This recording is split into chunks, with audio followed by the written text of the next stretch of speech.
Come in, my child. We mustn't lurk in doorways. It's rude. One might question your upbringing.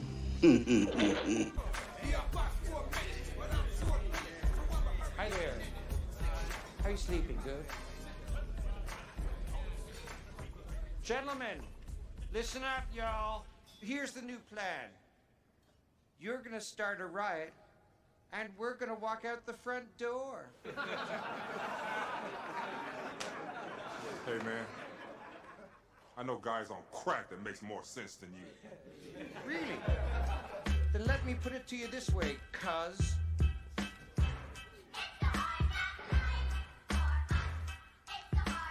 Yeah.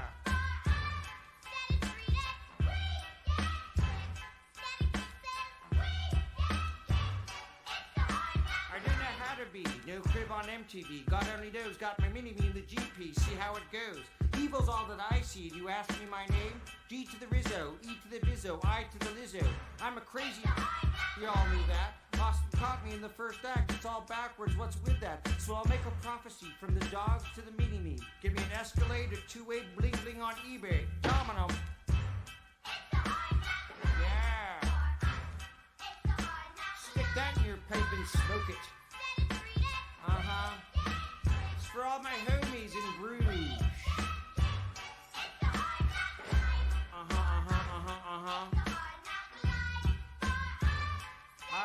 Cristal, my moto, a couple of bee hutches. Why not?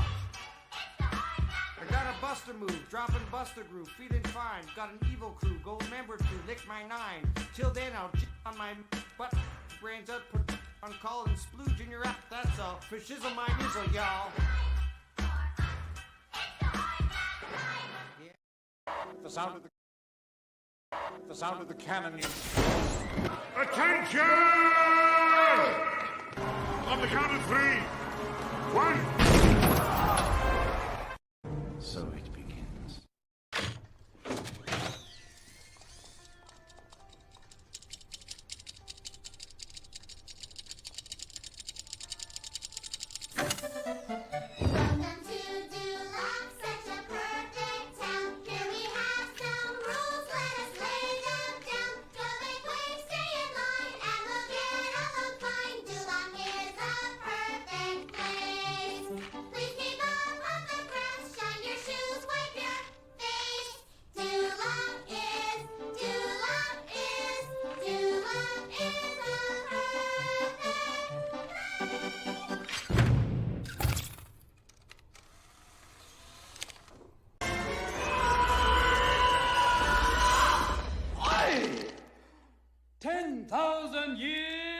Give you such a crick in the neck.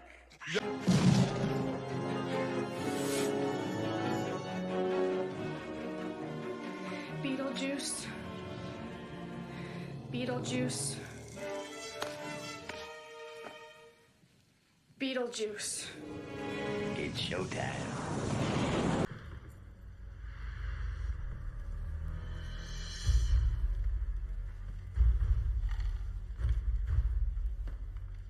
Everybody comfortable? Yeah. Get your motherfucking ass up when I'm talking. And here we go. Welcome once again. Is everyone doing all right? It's early in the morning here. Got up because I could not go back to sleep. There was noise coming from the AC. Yeah, it's not even on. I don't know what something's rummaging around in there or some shit. I don't know. Trying not to get the stream taken down, so I'll try to keep my language to a minimum. YouTube's kind of cracking down on language right now. Yeah. Fascism, everybody. Oh, speaking of, did you see that Blue Beetle trailer? It was in my last stream, but like I don't know if anybody watched it. Like 12 people watched it. Yeah. Up until the end, I was like, I might actually check this out, and then one of the characters called Batman a fascist. And I was like, oh no. Oh no. Like one of my favorite characters of all time, you called him a fascist. Like, I'm not gonna watch this. Like, screw you, Warner Brothers, for putting that out. Why did you have to put that in the trailer? That was pretty dumb. Like, what were you thinking? What was your marketing team thinking? Because the whole point of the marketing team is to get people to go out and watch the movie, to spend their hard-earned money to see your product. And you have one of your characters in the trailer diss your most popular character, Batman. Yeah, that's right. He's even more popular than Superman. Like, his comics sell more than Superman's, and the merchandise sells more. Like, what were you thinking? It's definitely backfired. Like, right away, it's backfired. People are not gonna go see this shit. It's lucky if it makes as much as Shazam 2 made, which was abysmal in itself. But yeah. Also, your director was on Twitter, basically calling for the assassination of the president, the former president, but I still call him the president, Donald Trump. Yeah, that's right. I'm a Trump fan. I'm not shy to admit it. Uh, but yeah, this guy is not right in the head. The director. He's also like laughing because people are complaining about the Batman is fascist line. Because maybe it's meant to be as a joke in the movie. Who knows? But yeah, since it's out of context, we don't have the context. People are going to assume he means it. And there have been articles in mainstream that have called superheroes fascist, like in recent years. Like Clownfish TV pointed this out. They brought up a couple of them. Like, I'm not gonna get too deep into it because I got other stuff to talk about, but yeah, they have brought this up before. Like, they have called superheroes fascists before because they have this power and they're using it to beat up people. But these are criminals. A reminder that the people they're beating up are criminals who have committed atrocities. Many of them, like Batman. Without him, Gotham would be descending into utter chaos, like day in and day out, because Gotham is a wasteland. Like, there are these supervillains that we need somebody to fight, like Clayface, Killer Croc, horrible people with insane abilities. Some of them, like Poison Ivy, she controls all the plants. Mr. Freeze freezes people, kills them. These people need like somebody with great ability and wits and technical uh accoutrements, I could say, to combat them. And Batman is that person. Like, he has the means, he has the motive, and he definitely has the ability. Like, that's why we love him so much, because it's just a guy. You know, he's just a man, but he has the brain, he has the brawn, and he has the fortitude to go out and fight crime and save people. Like that, man. That's just to hear people that are supposed to be honoring these characters, respecting them, like actively going out and dissing them like publicly. It's sad.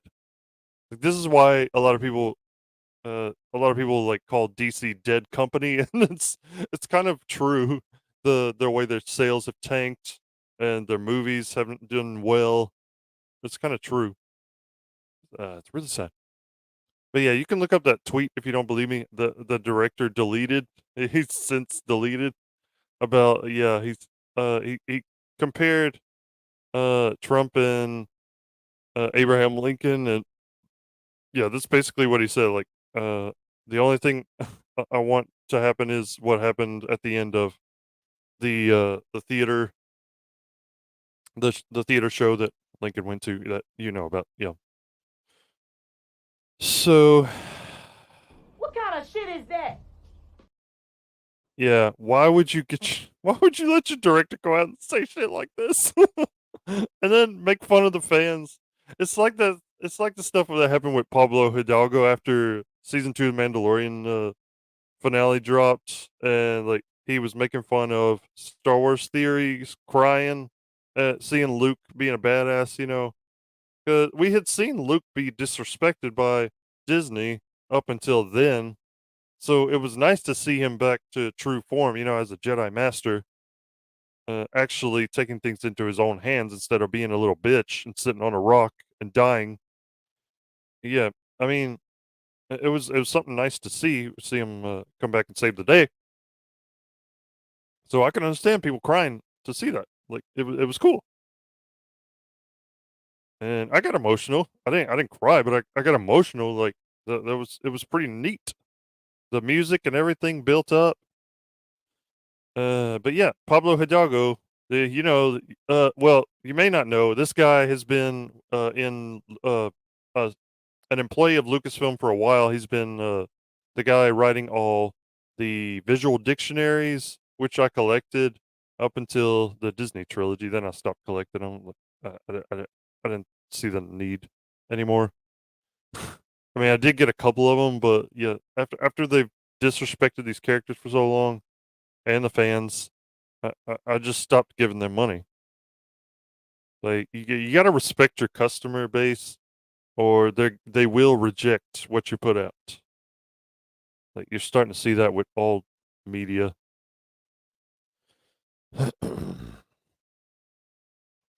But let's get on to the next topic before I get worked up again. The next thing, oh yeah. The Disney earnings call came on after my last stream. I didn't listen in on it, but I heard what happened. And I saw Midnight's Edge react to uh, Bob Iger getting called out on the call, like the shareholders. They always screen these shareholder calls, but my guess is somebody lied on the screening and then and then said what they really wanted to say when the call came in. So Bob Iger was kind of like thrown for a loop. But he did what he always does, is give like a runaround answer, like a non-answer, because he got the guy asks him like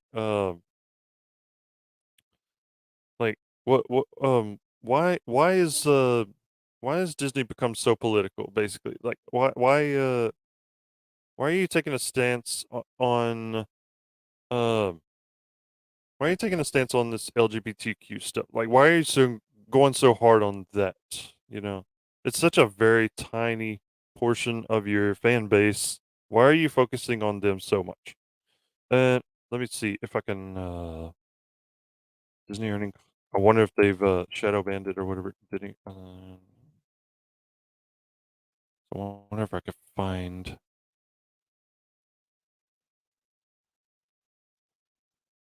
the actual call, because all I did was watch somebody's reaction to it, and it was well, woof.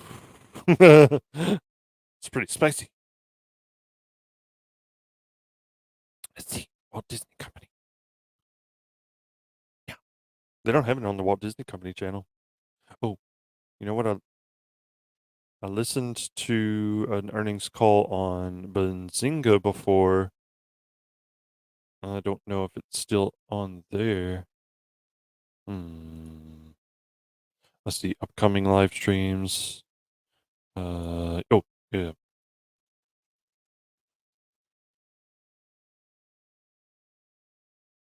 Questions, answers. Q&A. Q&A portion. There were a couple of kiss asses on the call. There always are.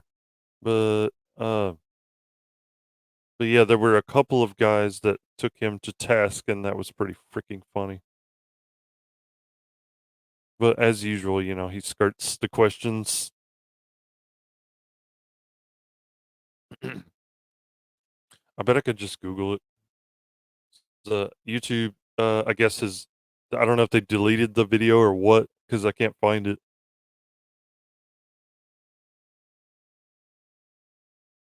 Usually you can just look up these things.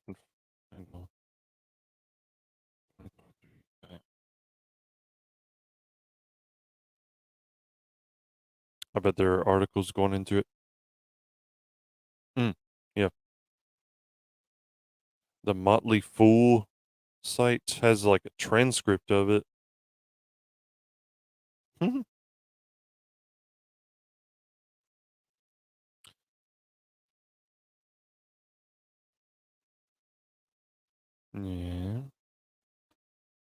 Oh, you're talking about how much he feels privileged to lead this remarkable company again, especially at the special moment in its history as we celebrate our centenary.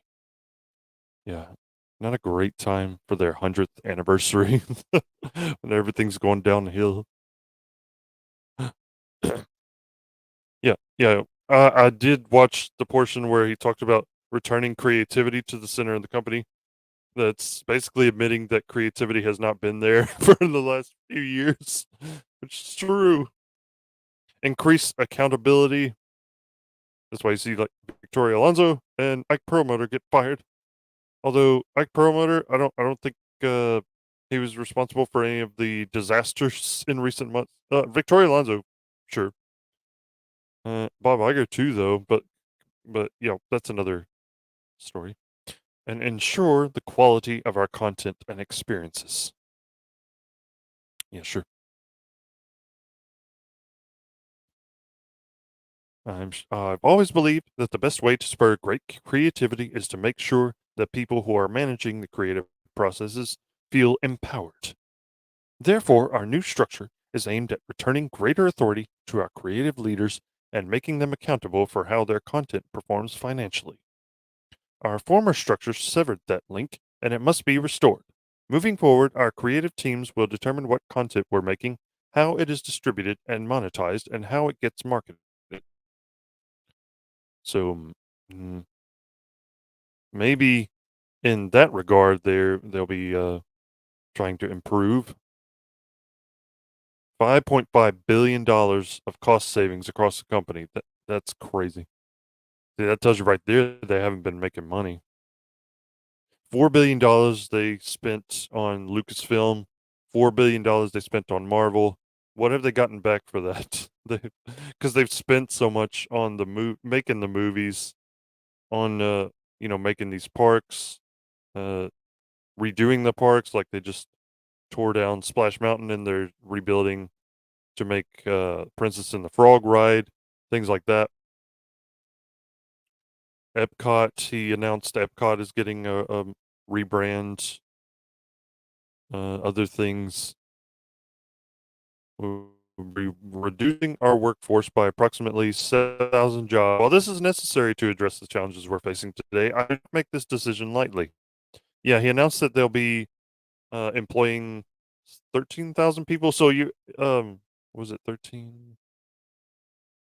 I can't remember.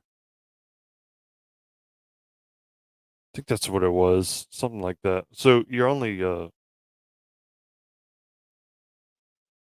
actually saving like I can't math good. 6,000. Yeah. If that were 13, I can't remember.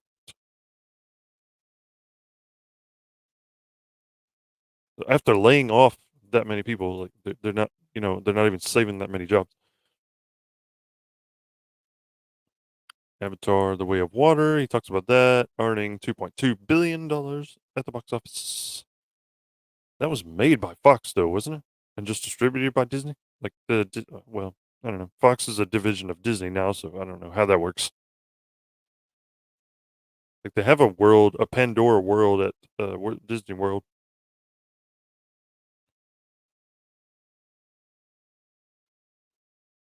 Yeah, he went on for a while talking about that, and then Marvel's Black Panther, Wakanda Forever received 5 Oscar nominations. Yeah, mostly technical. Although Angela Bassett got a nomination. And then he announced sequels to Toy Story, Frozen, and Zootopia. Like you just talked about creativity coming back to the forefront, and you're just putting out sequels. Where's the new stuff? In the I don't I don't know if you watched the entire stream, the last stream, but I got into Bob Iger's book, The Ride of a Lifetime, and the passage where he got the rights to Lucasfilm from George Lucas. And when Lucas went and saw The Force Awakens, he was not happy. Like, he told Bob Iger, "There's nothing new here," because they had made no technical innovations or even gone to like new and interesting worlds. Jakku was just a copy and paste of Tatooine, basically. And then there was it Takodana? It was like a forest planet, but with like the fortress that looks like a pyramid. It's kind of a Yavin 4 knockoff. Then what else? That's the only worlds I can think of from the first one. The Salt Planet in Last Jedi was basically like Hoth. I mean, the whole battle too was like Hoth. So yeah, but Force Awakens was a copy and paste of A New Hope. That's even George. Well, of course George Lucas was going to see that. That was his movie. But yeah, you got Trench Run. You got Droid carrying plans to super weapon. You got Orphan on a sand planet. Old mentor gets killed at the end. All that stuff. Every beat, basically. And Iger talked about the reason they went that direction was to make it feel like Star Wars. Was like you don't have to just copy and paste to make it feel like Star Wars. You don't get it, do you? And of course they didn't get it. It goes without saying that the best shows lead to the most lucrative library and have the power to endure because of their quality. The Simpsons illustrates this perfectly. Disney Plus launched back in 2019 with more than 30 seasons, and it remains one of our top performers today. Yeah, see, it's older shows like Simpsons, like Friends, like The Office, that get constantly watched on these streaming services, and that's where most of their freaking viewers come from. Where most of their views come from. It shows that people just watch over and over and over and over again. If one of these streaming services had Frasier, I guess Paramount does, I'd be watching it over and over and over again. But I already have that on Vudu. Like I just bought the whole thing.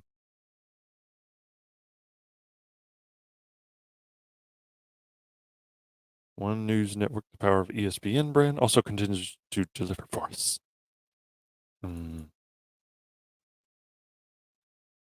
ESPN, yeah, but I saw the viewership on. Well, no, it was the subscriber count. Hulu has more subscribers than even ESPN Plus. I was surprised by that. And Disney, the rumor is they're wanting to dump Hulu. We'll see. That'd be a mistake, in my opinion.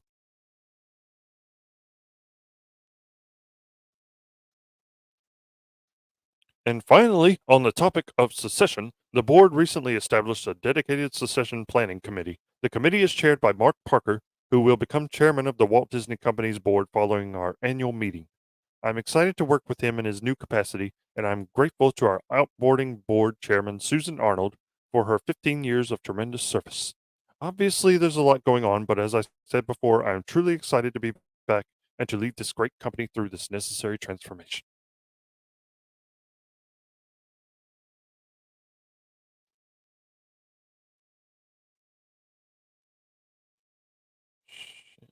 Let's see. I'm wondering if I don't know if this is the same one that just came down, or if this is the older one, the last one before. Mm.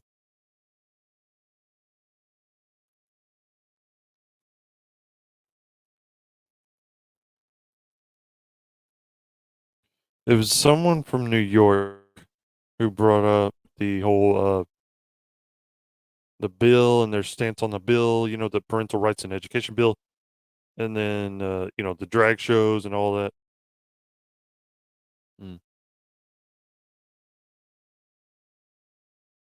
Yeah, this must be the last one because it's a lot of people welcoming him back because this was the first quarter meeting since he had returned. Let's see. Oh yeah. This was December 31st, 2022. February 8th. Shit, so I was looking at the wrong one. Oops. Looking for quarter one. Quarter two, I mean.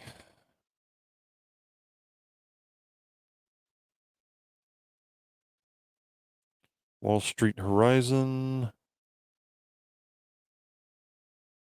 Damn, is nobody covering this? Let's see. Oh, here. CNN covered it.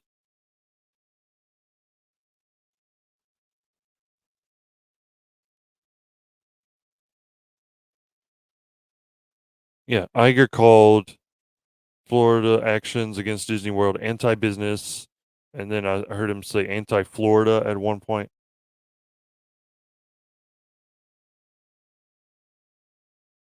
Washington Post covered it. Okay, yeah, I must see what Washington Post had to say because sometimes they're based. Sometimes they have common sense.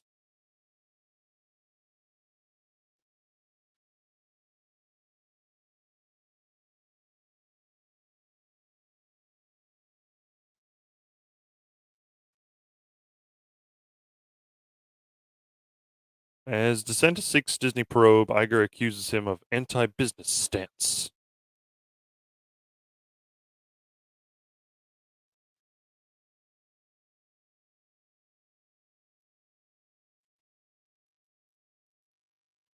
The CEO accused Florida's Republican governor of retaliating against the company over its stance on LGBT issues. As Florida Governor Ron DeSantis called for an investigation of the Walt Disney Company's new development contract, Disney CEO Bob Iger accused him of engaging in retaliation over the company's opposition to a law restricting school instruction on sexual orientation.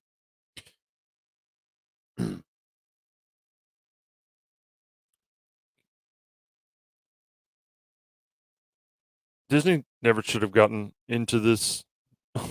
Like, never should have taken this stance. Why are you getting into politics? You're supposed to be an entertainment company. Like, entertain us. Dance, monkey dance, please. Speaking at Disney's annual shareholders meeting Monday, Iger said DeSantis, a potential Republican presidential candidate, sought to punish a company for the exercise of a constitutional right. Now, is it a constitutional right, though? Ouch. The governor got very angry about the position Disney took and seems like he's decided to retaliate against us, including the naming of a new board to oversee the property and the business, Iger said during the question and answer portion of the meeting. DeSantis in 2022 championed the Florida Parental Rights and Education Act. Hey, at least they gave it the right name. Yeah, which critics have called the Don't Say Gay law. The measure prohibits classroom discussion of sexual orientation or gender identity for children in grade 3 and below, sparking a debate that has pitted conservatives against opponents who say the law censors important instruction and harms LGBT children. How does it harm them? Really? How does not talking about something that's really not important until later, until you like actually develop? How is that harming someone? Do we talk about okay? Do kids are they instructed to talk about their okay, I've heard at certain schools this is going on. Teachers giving kids assignments to talk about their sexual fantasies. There was a book. I actually had this book. It's a series of prompts, like writing prompts, and some of them were kind of disturbing. Some of them were nasty too. I didn't know that when I picked it up. I just thought it was neat. Like, oh, this would be good for my writing, for getting creative. And I actually did read through some of them. I'm like, okay, that's weird. Some of these are really weird, and I wish I could remember what it's called. I think I threw it away after I heard that a school was using it, for those kind of purposes. Shit, if I can remember what it's called. Uh,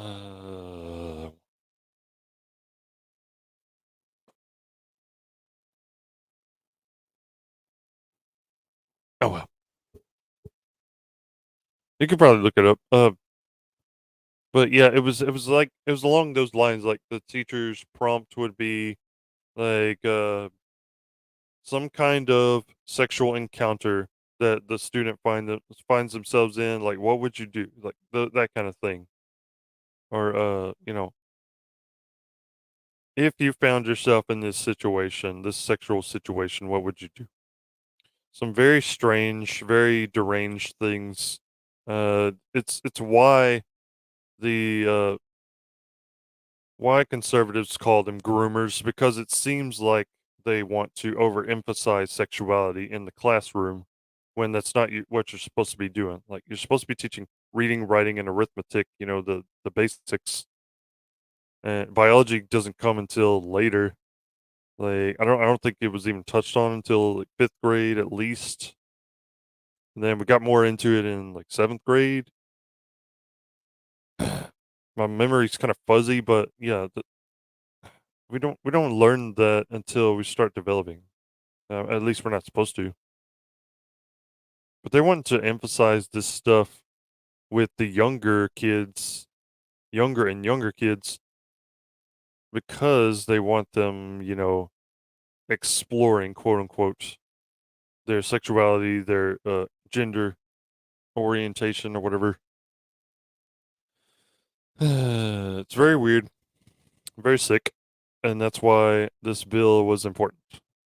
After Disney openly opposed the bill, having not read it, I'm sure, DeSantis pushed a measure through the state legislature to take control of the board that oversees the 39 square mile district that houses Disney World. But in a final move before DeSantis appointees took over, the outgoing board signed a new contract with the Walt Disney Company that restricts the new board's ability to regulate the region, and included a clause that extends the agreement until 20 years after the death of the last survivor of the descendants of King Charles III of England. I didn't get that part. I don't get that part. Uh, I'm confused. Disney quietly dodged DeSantis' oversight board, appointees realized. Florida officials have hired 4 law firms since discovering the royal clause to attempt to extricate the state from the agreement, according to the Orlando Sentinel. And on Monday, just before the Disney shareholders meeting, DeSantis called on the state's chief inspector general to conduct a thorough review and investigation of the new agreement. Iger called DeSantis' position not just anti-business, but it sounds anti-Florida. Yeah, that's the part that I heard. But Florida officials have said Disney should not be allowed to regulate itself. Yeah, Disney has been regulating themselves like they're their own country for far too long. Like I think DeSantis just realized they have way too much power that they've been wielding, and he's just taking that power back for the state that Disney World happens to reside in. Like they don't own the state. While a company has First Amendment rights, it does not have the right to run its own government and operate outside the bounds of Florida law. Exactly. So yeah, Disney. Iger was just mad because Disney's power is getting taken back that they were granted. Way back when, power that they probably shouldn't have had. Like it's like Jar Jar when he gave Palpatine the emergency powers. Like that's not really a good idea. We need to take those back.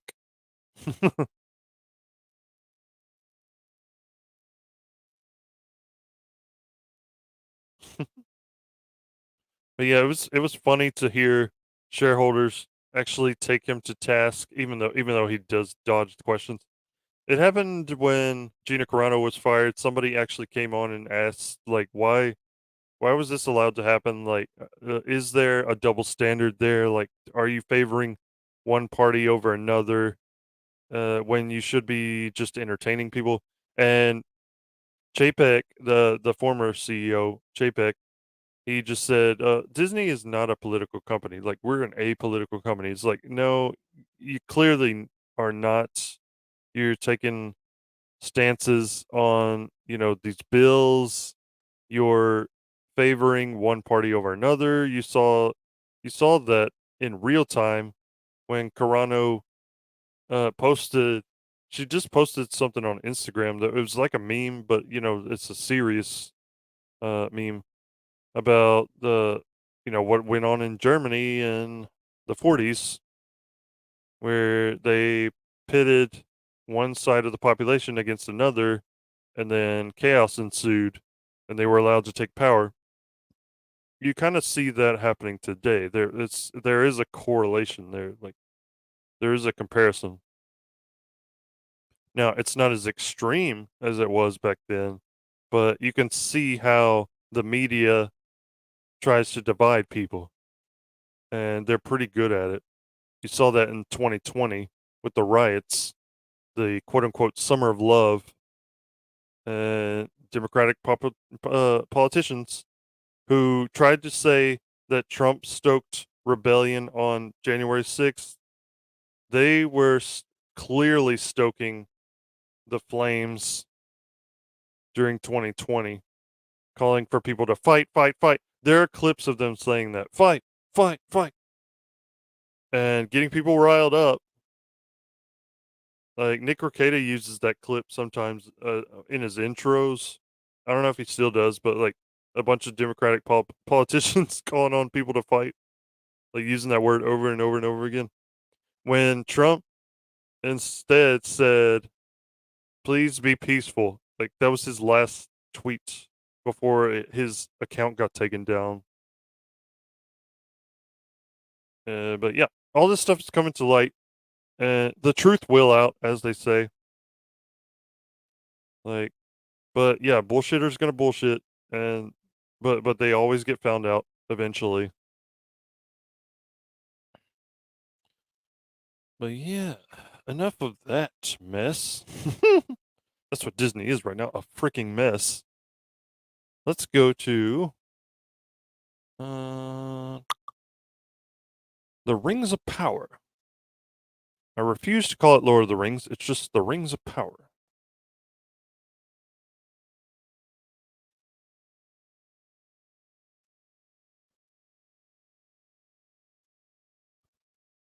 Only 37% of U.S. Lord of the Rings of Power viewers finished season 1. That is pretty bad. They, you're saying 63% of U.S. viewers were not bothered to finish season 1. I'm one of those, by the way. I watched the first 2 episodes and I was like, I'm out. I did go back and watch the last one later because I'm like, I heard how bad it was, how much it destroyed the lore and just made all the characters look like never mind, morons. I almost said a word that might get. Well, I've said it before, but I made them look like retards. Okay. And yeah, it was as bad as people were saying. Since its premiere last September, Rings of Power has been proudly branded a hit by Amazon. Yeah, okay. The show that the people who put out the show, they'll come out and tell you it's a hit. They'll do that every time. Prime Video proclaimed that the fantasy series premiere day broke records for the streamer with 25 million viewers tuning in. I think it was always going to do that because it's touted as a Lord of the Rings show. So you got all these rabid Lord of the Rings fans like me who are going to tune in regardless of what we're hearing from the dumb activists that work for Amazon, claim to be showrunners, claim to be writers, claim to be actors. They were saying a lot of dumb shit, in the press, and it was turning a lot of people off. Even then, I was like, okay, we'll just wait and see. We'll just wait and see. They might just be saying dumb shit to say it to virtue signal like they always do. So then, yeah, we tune in, and I get bored within the first 10, 20 minutes, I'm already falling asleep. But I make it through the first episode. I'm like, okay, maybe the second one will be better. Then I watch that one, and I don't have a better time. I don't. So then after that, which a lot of people, they didn't even bother to click on the second episode because both the first two episodes were available immediately. But yeah, the retention rate just went down. People stopped watching. But I, instead of watching this show myself, I went to my favorite YouTubers, watched their reviews, their takes on it, and I'm like, woo, this looks like crap. I'm glad I am not watching anymore. But hey, we got a lot of memes out of it, that's for sure.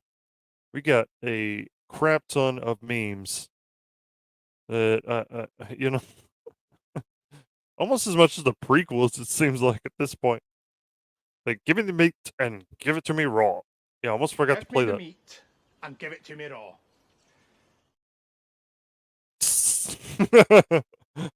So many memes from just that line.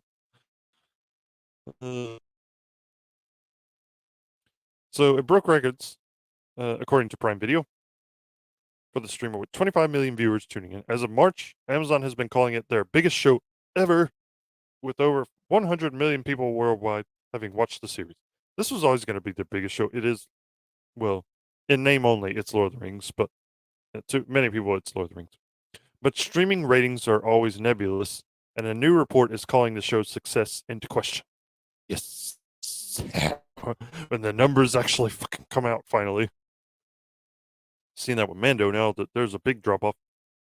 In the United States, only 37% of viewers who started The Rings of Power actually watched all 8 episodes to completion. 8 episodes, that's all it was. 8 episodes. You guys are weak, man. You couldn't stick it out for 8 episodes. Fuck you, bigots. The number was not shared directly from Amazon, but reportedly came from sources within the organization. So, ooh, we probably got some people that are not happy over there. That's what I'm hearing, that people do not like Jennifer Saki, she's like the one who runs the Amazon, like, shows and whatnot. Like, she oversees them. Overseas, the completion rate was significantly better, but at 45%, less than half of all viewers were compelled to complete Amazon's Middle-earth adventure. Oh yeah, I heard that Amazon tried to say this was a success, like this was solid. It's like, no, you want more than 50% of people tuning in for all of your episodes, dummies. If you lose 50% of them, how many do you think will come back for the second season? Where really? 50% of that, so you're down to 25% of your initial viewers, and then it just keeps falling from there. IndieWire has reached out to a representative of Amazon Studios for comment. Admittedly, it's hard to say for certain how these completion rates compare to other shows at Amazon or otherwise. The streamers that do release viewership metrics never share completion rates for their titles, so success is measured by the raw amount of hours audiences watch the show, even if a few only tuned in for 2 minutes. That said, according to the Hollywood Reporter story, insiders at Amazon claimed a 50% completion rate would be viewed as a solid but not spectacular result for an original. Solid? What are you smoking? Whatever it is, I want it. Based on J.R.R. Tolkien's writing, no, it's not, and developed for television by J.D. Payne and Patrick McKay, Rings of Power arrived on Amazon last fall with high expectations from the streamer to be a hit, and received largely positive reviews from critics. Yeah, the audience hated it, though. The critics were always going to love it because it's touting all the checkboxes they love. You know, they checked all of them. Just about. They didn't have I don't think they had, did they have LGBTQIA plus whatever representation? I don't know if they did. But whatever. Amazon also, its critics, nobody's gonna believe them anymore. They've been they've been proven to be frauds time and time again. Amazon also needed Rings of Power to be a hit. Season 1 alone had a price tag of $460 $465 million. Crazy as fook. And they 5 seasons out of this. Just the first season was $465 million. That's insane. That is insane. There's no reason it should be that high. And the CGI looks bad too. It's like, what did you spend it on? Did you see the wargs in this? Have you seen that? Ay. Caramba. And the Balrog didn't even look as good as it did in the original trilogy. The fuck? But while the show managed to make it to number 15 on Nielsen's end of year list, number 15.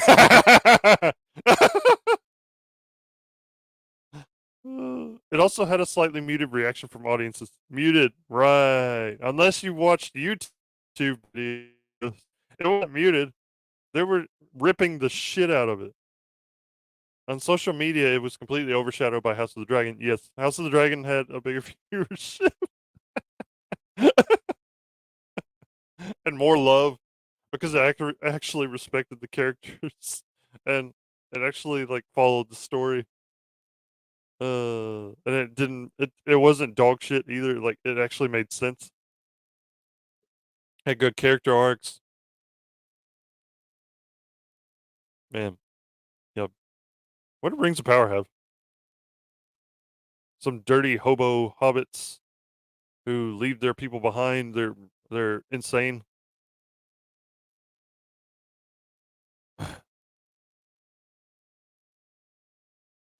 Yep. Diverse dwarves and elves. Yeah. Yeah, well, House of the Dragon had diverse Valerians or whatever. Is that what they're called? Valerians? I can't remember. But while the show managed to, yeah, I got to that.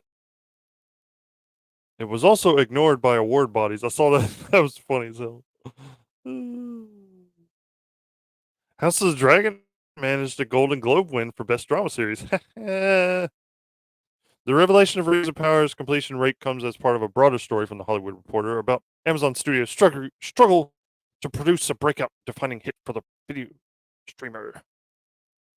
You know what was pretty good? I liked Carnival Row. Me and my brother watched that, and we really liked that. I need to watch season 2. They came out with the second and final season because I guess they spent too much on it. They should have canceled Rings of Power and just focused on that properly because that was at least an original series. I don't know if it was based off a book series or what, but I thought it was pretty original and cool. Yep. Sources quoted in the story shared frustrations regarding perceived poor decision making and lack of vision from studio head Jennifer Salke. Ooh. And head of television Vernon Sanders. Yeah, this is a shot across the bow right here, man. Salke, whoa, stop freaking jumping around, you piece of shit. This is all these ads fucking with it. Salke, who is quoted in the story, claimed that 250 million households across the entire globe receive Prime Video. It's unclear how Amazon tracks Prime Video viewers as opposed to its overall Prime subscription model, but the company last reported it has 200 million subscribers in 2021. Okay, so something's not jiving here. 2021. Maybe they've gained 50 million more. I don't see that though. From 2021, that's a lot. She's probably lying here. Like I believe they've been caught in lies before. Like Gary from Nerdrotic has pointed it out before. I just can't remember. Salke also claimed that Rings of Power was a success in the story. Really? You think it was? Really? Saying that this desire to paint the show as anything less than a success, it's not reflective of any conversation I'm having internally. Right. She also said she anticipates the second season of the show, currently in production, will attract more buzz. That's a huge opportunity for us. The first season required a lot of setting up. Yeah, the only thing I've heard about the second season is there's a bunch of women directors. That's all I've heard. Like nothing about the story. Is it going to be good? Is it going to be bad? There's going to be more action. That's all I hear. Like more battles. Yeah, that's what Lord of the Rings is all about. The fucking battles. Rings of Power is set thousands of years before the events depicted in Lord of the Rings show. Yeah. All right. We got all that aesthetic stuff. There's another article. After that. Now, this one, I think more, yeah, calls out more what was alluded to in that other article. Inside Amazon Studios, big swings hampered by confusion and frustration. Despite ambitious bets like Daisy Jones and the Six and the upcoming Citadel, insiders complain that there's still no vision what an Amazon Prime show is. But Chief Shinsoki says, I'm missing the point. You don't have a vision. Of course not. Especially not with these creatives. It's long been an open secret that Jeff Bezos has yearned for his own Game of Thrones, and that Amazon's big swing as it reached for its own massive hit was Rings of Power, believed to be the most expensive series ever made. Yeah, 400. We just said 450 something million for the first season alone. When you want 5 seasons, what are you, insane? Last September, the show began with a bang, delivering the biggest debut ever on the streamer in what Amazon Studios chief Jennifer Saki called a very culturally defining moment for the company. Yeah, but not in the way you want, though. Not in a good way. But when season 1 wrapped, the show was less defining than hoped, falling short of being the breakout hit that Amazon had envisioned. Yeah, like we said, this part. It had a 37% domestic completion rate. Overseas, it reached 45%. A 50% completion rate would be a solid but not spectacular result, according to insiders. That's bullshit. That is not solid at all. You want someone to complete your entire season, especially if it's only 8 episodes. Like, that's pathetic. Can't get them to finish that. The show has not been a major awards contender either, overlooked by the major guilds with the exception of one SAG-AFTRA nomination for stunt ensemble. Yeah, by the way, I finished all of Book of Boba Fett. I watched through to the end on that one. Granted, I didn't watch it on Disney Plus. I watched it on the high seas, but still, I finished it. The Rings of Power, I couldn't be bothered to finish. That shows you how dog shit this show is. Because Book of Boba Fett was utter crap. But according to Saki, the series has worked. Yeah, that she feels obligated to say this because this is they spent so much on this, like they got to double down on it now. At least she feels that way. This desire to paint the show as anything less than a success, yeah, that's what she said in that other article. Data from Nielsen on minutes watched reveals that when it comes to original shows, generally Amazon has lagged. In 2022, Netflix hoovered up the top 10 spots for original streaming series with Amazon's The Boys in 11th place, which was still ahead of Rings of Power at number 15. Using the same measurement, none of the top 15 originals of 2021 came from Amazon.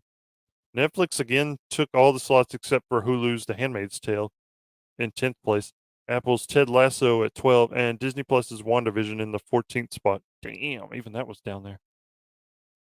Many current and former Amazon executives, as well as showrunners who have series at the streamer and agents who make deals there, believe that this is no accident. They describe Amazon Studios as a confusing and frustrating place to do business. When it comes to movies, where Amazon's footprint is expanding following the $8.5 billion acquisition of MGM a year ago, I'm afraid what they're going to do with James Bond now. A veteran producer says that in recent years, there has been no sense of what the philosophy is.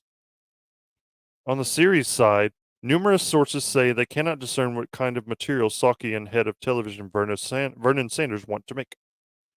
A showrunner with ample experience at the studio says there's no vision for what an Amazon Prime show is. You can't say, they stand for this kind of storytelling. It's completely random what they make and how they make it. Another showrunner with multiple series at Amazon finds it baffling that the streamer hasn't had more success. Amazon has more money than God, this person says. If they wanted to produce unbelievable television, they certainly have the resources to do it. The thing is, they're not hiring the right creators. They're not hiring competent writers, at least. But Saki believes the studio's approach fits Amazon's broad remit. At least for Rings of Power, they didn't hire competent writers. From what I've heard, what is it? The Terminal List and the other one, Jack Reacher, are really good. I've heard those are really good. I haven't watched them yet, but I will someday. There's a lot on my list to watch. But Saki believes the studio's approach fits Amazon's broad remit. I have never been one to say to the creative community, we need 5 action franchise shows and 3 workplace situation comedies. That's the kiss of death, she says. You don't reverse engineer true creative vision. We are programming for over 250 million households across the entire globe. We would say we have a big, broad audience, and we are looking for content that entertains the 4 quadrants. That is, male or female, under 35 and over 35. So pretty much everybody, I guess. Saying male and female under 35. Okay, so that's 1 through 35. And then over 35, 35 through infinity. So yeah, there are only 2 genders, so that just means everybody. Why don't you just say that? That entertains everybody. The question that makes many in Hollywood nervous is whether the Amazon Studios overlords in Seattle believe they are getting enough bang for their megabucks. The last thing the industry wants at a time of belt tightening is a cutback in spending from a deep-pocketed buyer. According to some, that concern is proof exists that the giant tentpole shows are driving people to subscribe to Prime, she says. Do we pressure ourselves to be more disciplined, more strategic? Of course. We consistently examine if we're producing the right amount of content at the right value to drive the most engagement across our service. Like Apple, Amazon is not a traditional entertainment company, but a huge retailer with a side hustle in Hollywood. Amazon's view is that the more hours you spend watching Prime Video, the more likely you are to renew your membership and the more likely you are to shop on the site. Nah, not necessarily. I shop on the site because there's shit on there that I want, comic books and that, movies that I can't find in stores a lot of time.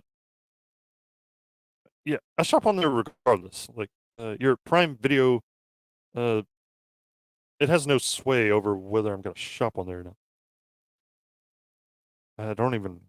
I can't remember the last time I watched anything on there. It was probably Rings of Power, the first 2 episodes and the last one.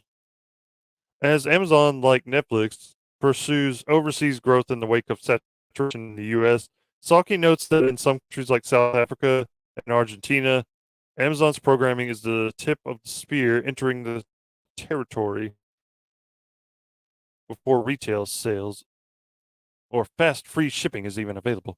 International is everything. It is our business to deliver global shows for a global audience. The streamer has certainly had success stories, including buzzy shows like Transparent, The Marvelous Mrs. Maisel, and Fleabag, and popular series like The Boys, Jack Ryan. Oh, I forgot about Jack Ryan. Yeah, I heard that was good too. Jack Reacher. It's all these guys named Jack, man, kicking ass. And the Terminal List. But it has arguably never had a brand-defining show that is a commercial and critical juggernaut in the vein of HBO's Game of Thrones, Netflix's Stranger Things, or Apple's Ted Lasso. From what I hear, Wednesday was even bigger than Stranger Things, like Netflix's biggest show ever. But I could be wrong on that, but yeah. If we get some more seasons of that, it could be the biggest thing Netflix has ever done. And all of those Amazon series, except Jack Reacher and the Terminal List, were launched when Saki's predecessor, Roy Price, and Price departed in 2017. Well, yeah, amid allegations of improper conduct.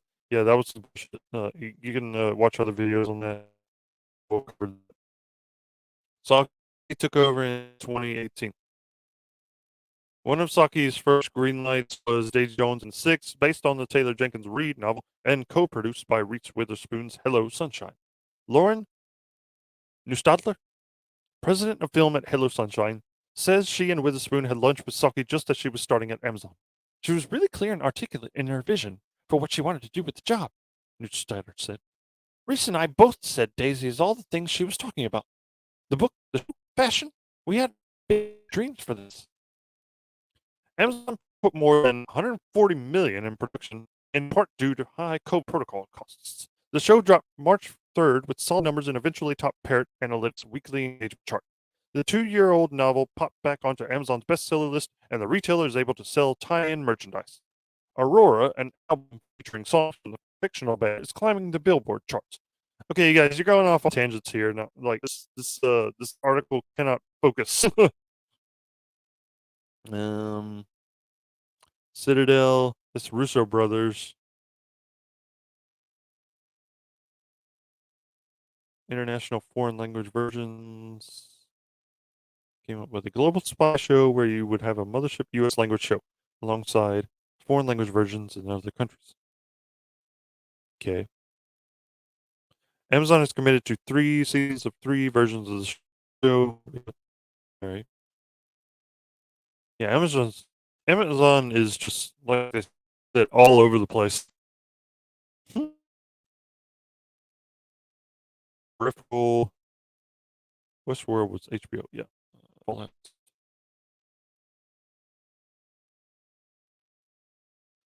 Yeah, they're just constantly try to justify every decision, no matter how bad, no matter how and stupid. But y'all here, I may have mentioned this in my last stream, but Horse died in this production. I don't know if it was an accident or it just died suddenly. I think that's what I heard. It died suddenly. Like it probably watched the show. And then a fire broke out just recently. Like they need to just the production just cancel this show, man. It's cursed.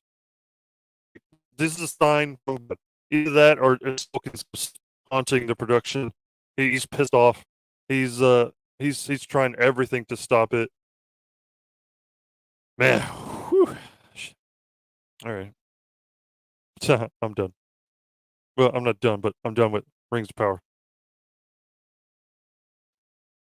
Moving on to what may be more positive news, we shall see as it develops. Like some of the freaking cast members or the writers, producers, whatever, might come out and say some dumb shit like they usually do. But this could be interesting. This could be fantastical, you might say. Fantastic. After months spent quietly removing originals from the HBO Max streaming service, Warner Brothers is reportedly looking to mine old IP with a new adaptation of J.K. Rowling's Harry Potter books. J.K. Rowling's original Harry Potter series may soon be adapted as a TV show at HBO Max. This could be incredible. If you do it right, this could be the best show on television ever. The most watched show on television ever.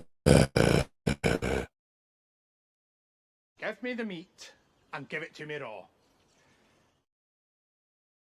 Please. Okay, we want this. We want this to be good. We love these books. We love these characters. The casting better be on point. Because we had fucking fantastic casting in the movies. Like, man. Robbie Coltrane as Rubius Hagrid was perfect casting. Dumbledore casting was perfect. You say what you want about Michael Gambon. I think he nailed it. I mean, it was hard to come off the fantastic performance of. Why am I blanking on his name? Shit. Oh. Damn it. I'm having a brain fart. I should know his name. Richard Harris. Shit. Why couldn't I remember that? The guy was a legend. But man, he was perfect as Dumbledore, for real though. And then Alan Rickman as Snape, like you couldn't get better than that. Seriously. Lucius Malfoy was perfectly cast.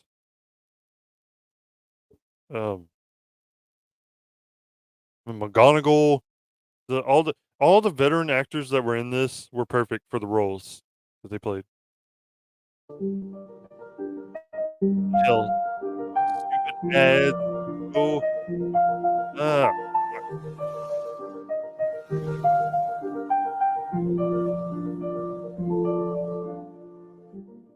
God damn ads. Piss me off. Enthusiasm for the project has increasingly bumped against rolling controversy. Yeah. The activists who want rolling canceled, they hold no sway after all because the Hogwarts Legacy game came out and it destroyed the sales. Like the sales were off the charts. And not all the consoles have even released the game yet. Like so it was only on PC and I think PS5 and maybe Xbox One, I want to say. It hasn't come off on the other. It hasn't come out in the other consoles, the other generation consoles, or like Switch, I believe. So yeah, this has been an unmitigated success. Earlier this year, the Hogwarts Legacy video game saw significant blowback online. Now, it was insignificant, obviously, because the boycott, quote unquote, fizzled out, like it says here. It went nowhere. It's pretty ridiculous. But I really hope this show is worth checking out. I'm gonna check it out. Me and my brother are gonna watch that. I'm sure we're gonna watch every episode, no matter what the creators or the actors say. They say some dumb shit, like I said. They tend to do that. It's like, why don't you just shut up and wait for your thing to come out and let people judge it on its own merits. Stop trying to virtue signal.